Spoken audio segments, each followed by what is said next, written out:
Chapter 9. A Time for Action. At nightfall, Chris began the long walk to the green pasture, this time by himself. It was not that Jack did not desire to join him, but he did not want to wear out his welcome with the shepherds.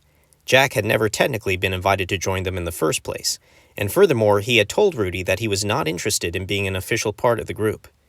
Chris promised to share whatever was discussed at the meeting, and Jack in turn promised to spend his evening scouring more books for any information on Percy's parchment. When Chris arrived at the pasture, he hopped the fence and made his way to the stable. Rudy and most of the shepherds were already seated in a circle inside with the lanterns all lit. As Chris looked around, he noticed that he and Paul were the only ones missing. "Have a seat, Chris," Rudy welcomed him with a friendly voice. "Any luck deciphering that note?" Chris sat down on an empty block of wood with his back toward the entrance of the stable. "No luck at all, I'm afraid," he replied. "Jack has been reading day and night since our last meeting, but he hasn't been able to find anything. The phrasing of the note, 'The knowledge of Percy's parchment dies with the king,' suggests to me that the king is the only one who knows about the parchment and its whereabouts, and that information will die with him.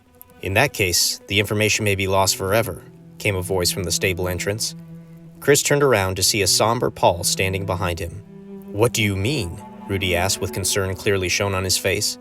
"I'm the one who called this meeting," Paul explained, sitting down in the last open spot of the circle. "Word has spread throughout the castle that the king was attacked on his way to the South Kingdom earlier this week. There has been no sign of him or any of his men since. Only one guardsman has returned to the castle, telling some tale of a frightening beast in the forest that ripped apart the royal caravan." The entire circle was completely silent at hearing the news. No one knew what to say.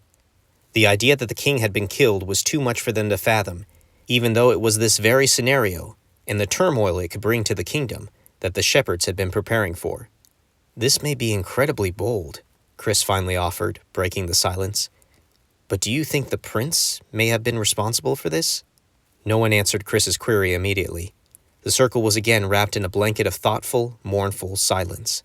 "I think we do have to assume Lord Renier is behind this somehow," Rudy announced.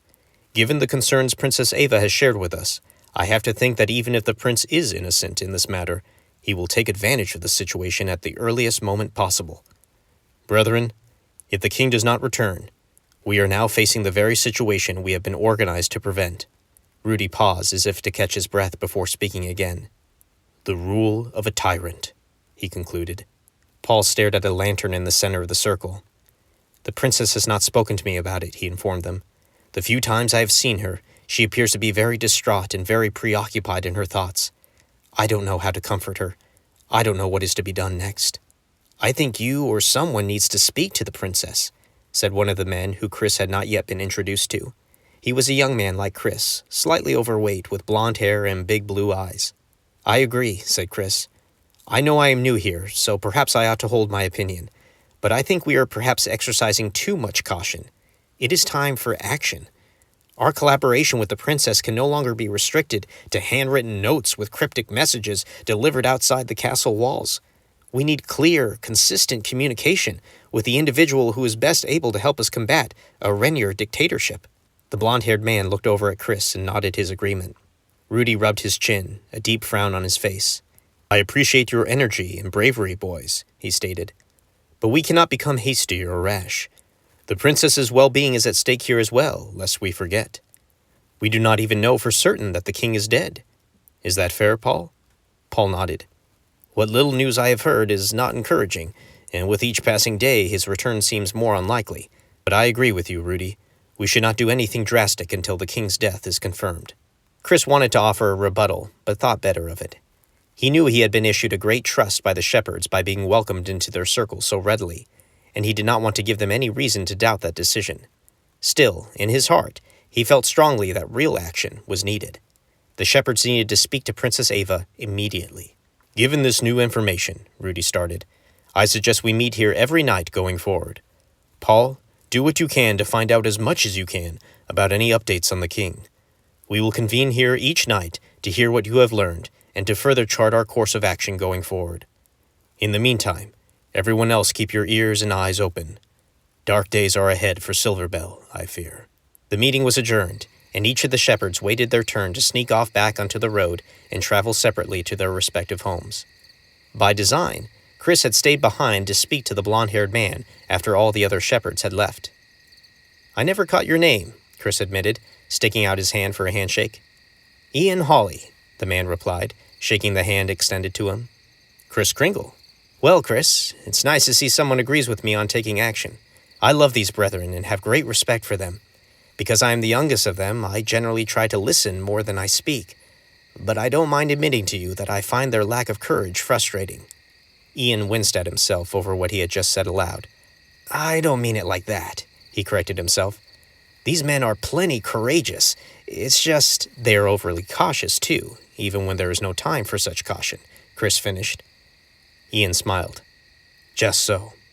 What do you do here in Silverbell, Ian?" Chris asked. "I'm a farmer. I work on the royal farm, actually. We supply the castle with all their produce." A thought came to Chris in that moment. "Do you deliver the crops to the castle, then?" Ian shook his head. "They send a couple of guys every 2 weeks to pick up what they need." "Why?" "When is the next pickup scheduled?" Chris asked, ignoring Ian's question. "Tomorrow morning," Ian replied. Chris smiled, for he was overjoyed by that answer.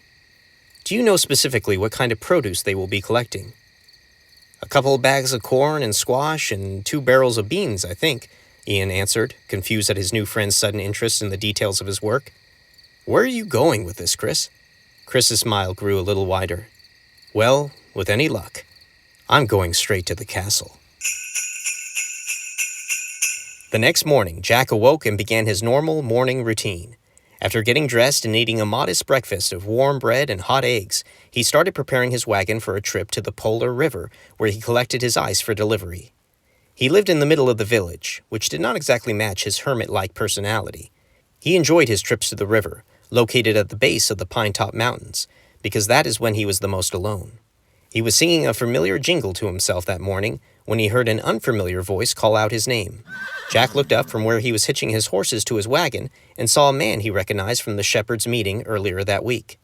"You're Jack, aren't you?" the man asked as he approached Jack's wagon. "I am," Jack replied simply.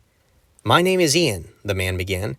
"You may have recognized me from—" He paused for secrecy's sake, and Jack nodded to show him that he did not need to finish the sentence.